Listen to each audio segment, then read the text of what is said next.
A paz do Senhor, irmãos. Nesse momento estaremos fazendo o resumo da lição de número 5, cujo título é Avivamento e Missões na História da Igreja. Essa lição será ministrada em classe no próximo domingo, dia 5 de maio do ano de 2019.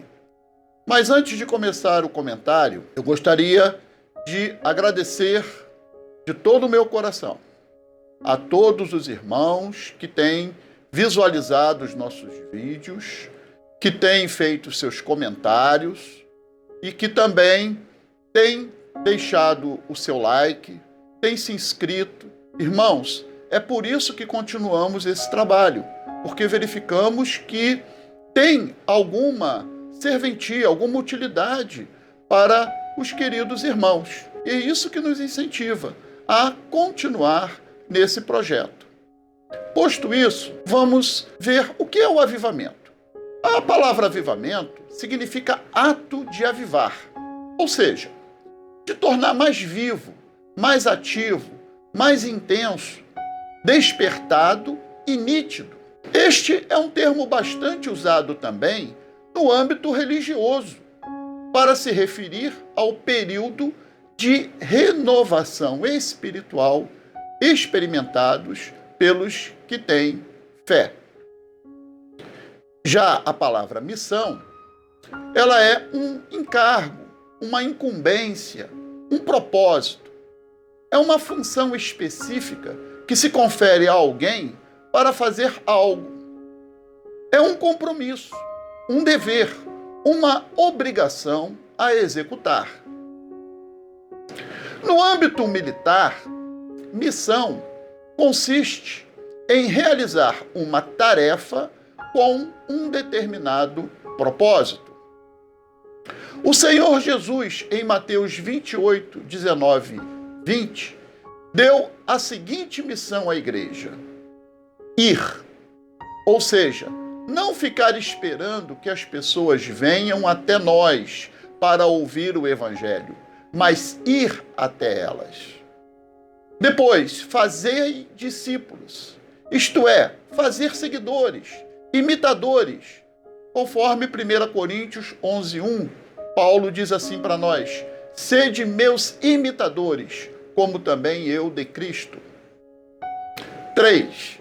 De todas as nações, isto é, o campo de trabalho é o mundo, e sem acepção de pessoas. 4. Batizando-os em nome do Pai, do Filho e do Espírito Santo, isto é, recebê-los oficialmente como membros da igreja. 5. Ensinando-os a guardar todas as coisas que eu, Jesus, obviamente, tenho mandado. Isto é, não ensinar apenas intelectualmente, mas também a praticar os mandamentos do Senhor, que é a demonstração de nosso amor por Ele, conforme João, capítulo 14, versículo 21. E eu estou convosco todos os dias, disse o Senhor Jesus, até a consumação dos séculos. Amém. Ou seja, não estamos sozinhos. Ele, através do Espírito Santo, sempre nos ajudará a cumprir a missão que Ele nos deu. Texto áureo. Ouvi, Senhor, a Tua palavra e temi.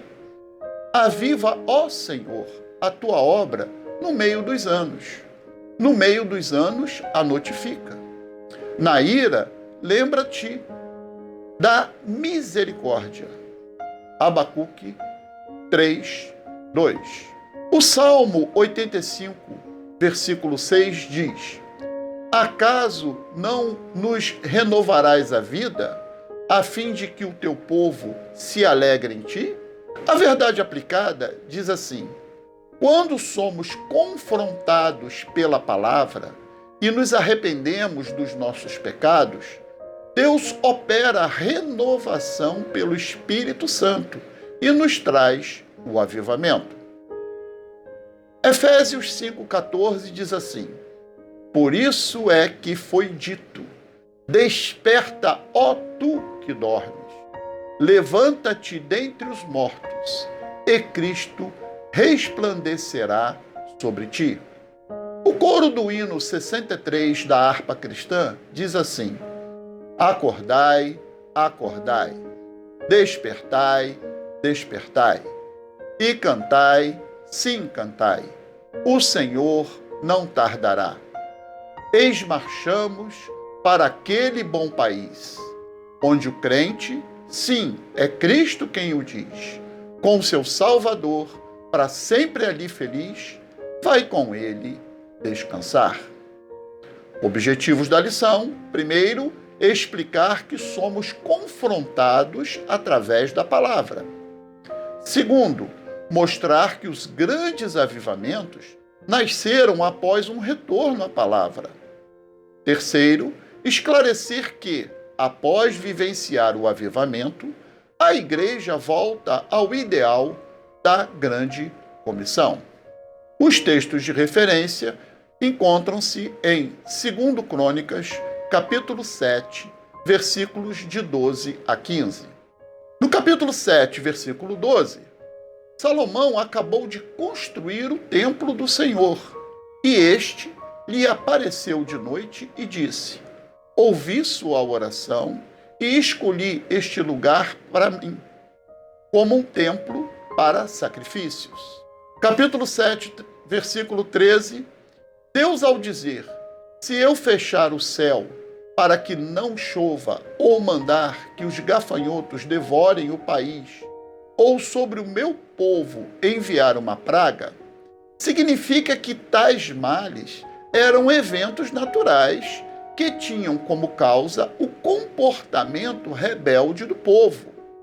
Pois, nos 2 versículos seguintes, Deus os chama ao arrependimento, proclamando: 7,14: se o meu povo, que se chama pelo meu nome, se humilhar e orar, buscar a minha face e se afastar dos seus maus caminhos, dos céus o ouvirei, perdoarei o seu pecado e curarei a sua terra. E no 7,15: de hoje em diante, os meus olhos estarão abertos e os meus ouvidos atentos às orações feitas neste lugar. Portanto, irmãos e irmãs, a chave para o avivamento é, primeiro, se humilhar, conforme Tiago 4,10. Segundo, orar, conforme Efésios 6,18. Terceiro, buscar a face do Senhor, conforme Jeremias 13. E, quarto, se afastar dos maus caminhos, Salmo 119, 101. Introdução. Na história da igreja, avivamento e missões sempre caminharam juntos. Deus utiliza a sua palavra para gerar nos cristãos um retorno ao propósito básico de seu chamado e inspirar o espírito missionário. O renomado e saudoso evangelista Billy Graham disse: avivamento não é descer a rua com um grande tambor, é subir ao Calvário em grande choro. Um pensador chamado Fernando Macedo disse o seguinte: o avivamento não canta a Deus como entretenimento ao povo, adora-o como único digno e verdadeiro Deus. Ponto 1. A relevância dos avivamentos. A igreja cristã vivenciou em sua história alguns avivamentos que foram responsáveis por um retorno ao Senhor e desejo pela obra missionária. O pensador Roberto J. Silva disse: avivamento que não gera vida não é avivamento. 1.1 O que é avivamento? Vamos primeiro ver o que não é o avivamento. Não é barulho, não é movimento com repercussões apenas dentro da igreja local, não é apenas uma experiência mística, mas é algo que tem a ver com a ética social, trazendo implicações na família, igreja e sociedade. E não é feito pelo homem, mas por Deus. Agora, o que é avivamento? Segundo Ezequiel 37, é restauração, é vida e é profetizar a palavra do Senhor. 1.2 Os avivamentos da Bíblia. Alguns exemplos de avivamento na história dos filhos de Israel. Primeiro, a vida de Moisés. Êxodo, capítulo 3. Segundo, no povo no deserto. Êxodo, capítulo 19 e Êxodo, capítulo 20. 3. Nos dias do profeta Elias.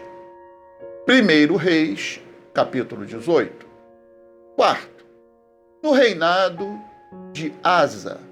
2 Crônicas 14, de 1 a 8. 2 Crônicas 15, 16. E 2 Crônicas 16, 14. 5. No reinado de Josafá. 2 Crônicas 17 e 2 Crônicas 20. 6. No reinado de Joás, enquanto viveu o sacerdote Joiada. 2 Crônicas 24, de 1 a 14. 7. No reinado de Ezequias. 2 Crônicas, capítulo 29, até 2 Crônicas, capítulo 32. 8.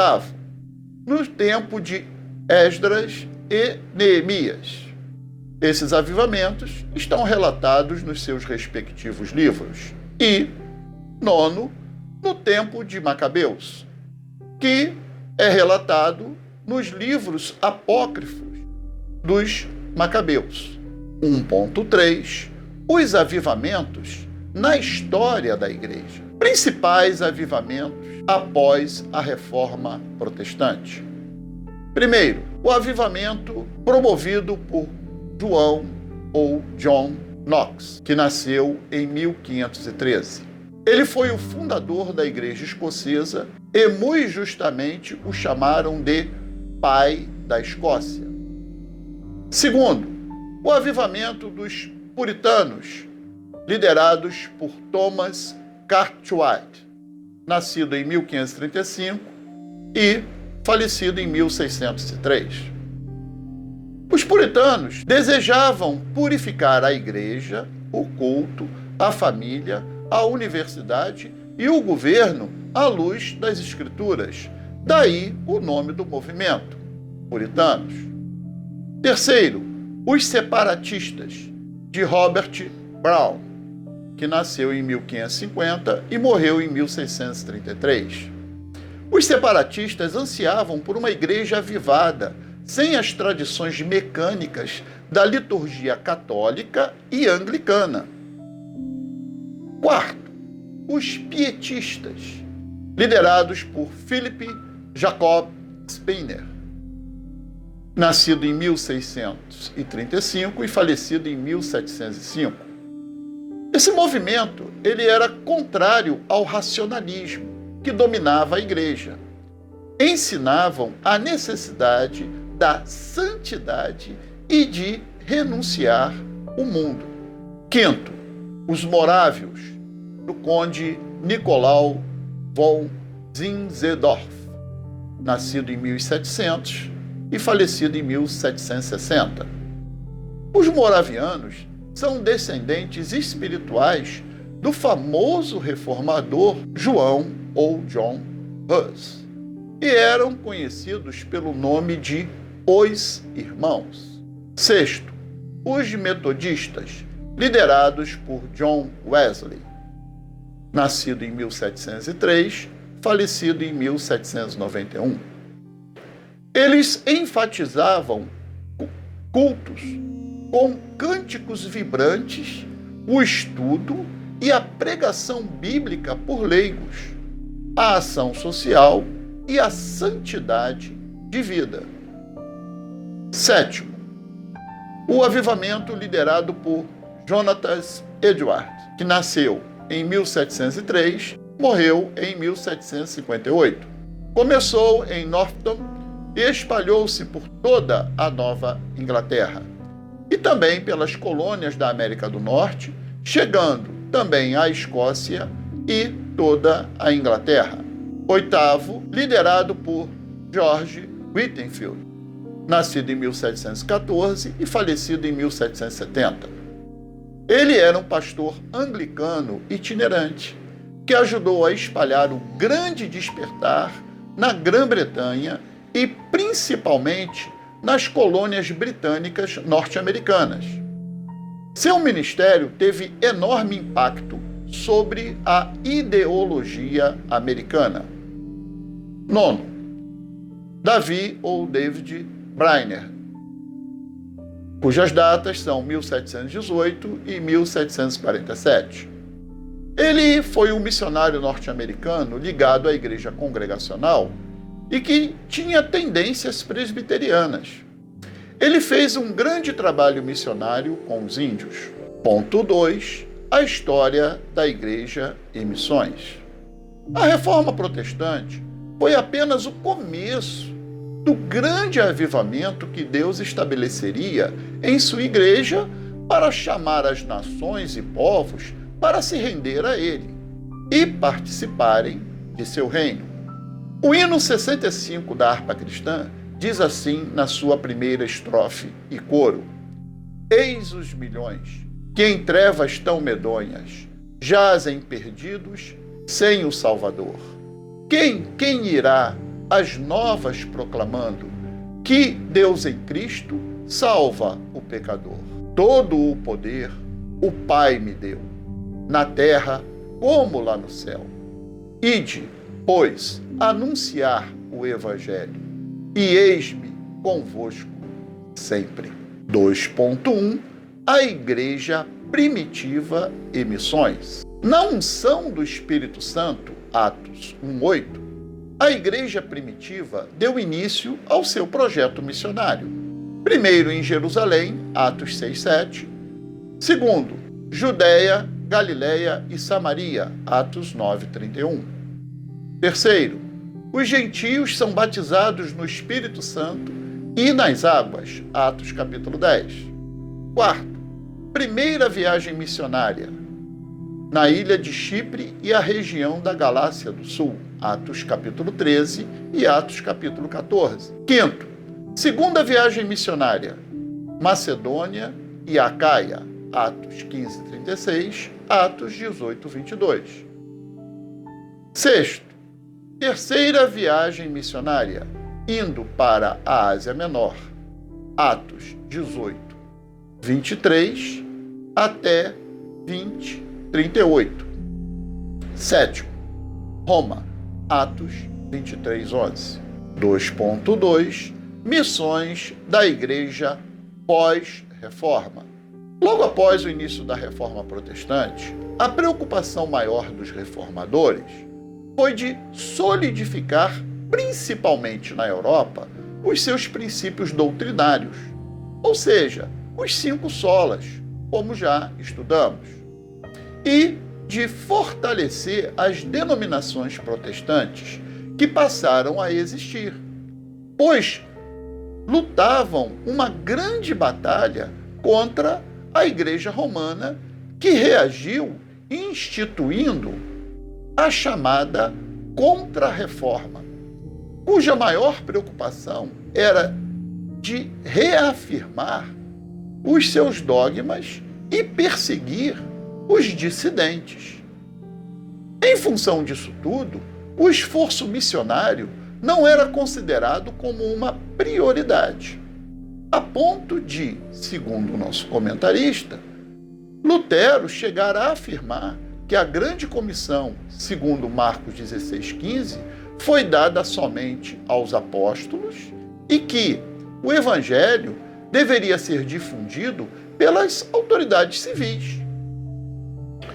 Porém, os movimentos avivalistas pós-reforma, como vimos no item 1.3, trouxe naturalmente uma mudança radical nessa forma de pensar. E a obra missionária conquistou o seu devido lugar de destaque nos projetos da Igreja Cristã Evangélica. 2.3 A Bíblia e Missões. Paulo escreve em Romanos 10, de 13 a 15. Porque todo aquele que invocar o nome do Senhor será salvo.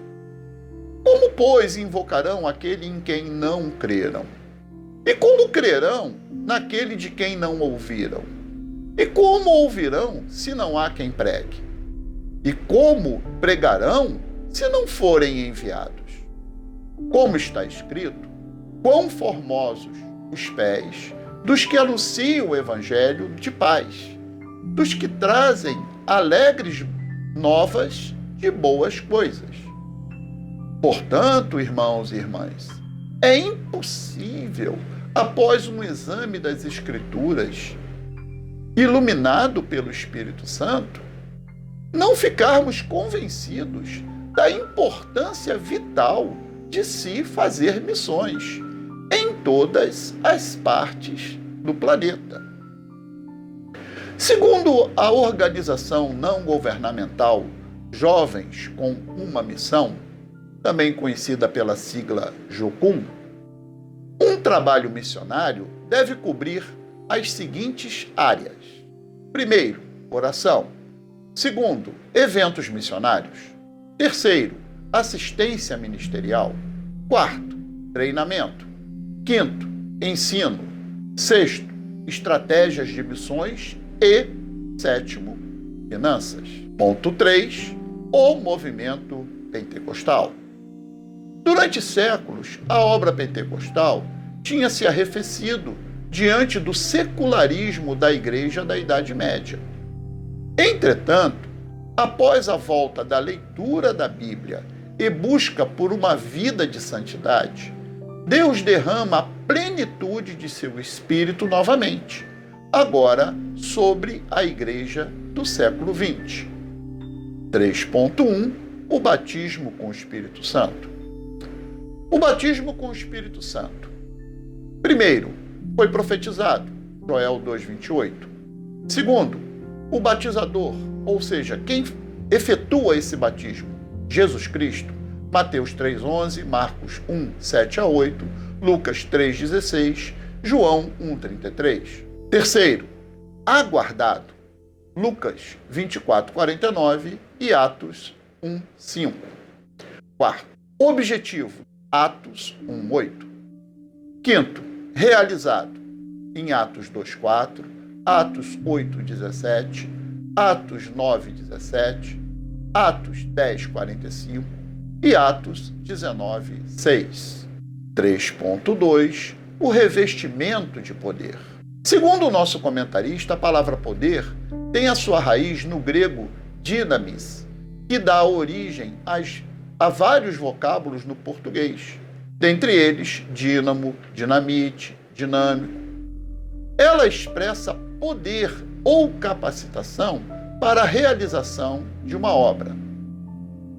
Esse revestimento de poder não é indispensável para a salvação, mas sim para o serviço cristão, pois através dele é que recebemos os dons espirituais que capacitam a cada um de nós individualmente, 1 Coríntios 12:11, para fazer a obra de Deus eficazmente. O coro do hino 24 da harpa cristã diz assim: poder, poder, poder pentecostal. Ó, vem nos inflamar, também nos renovar.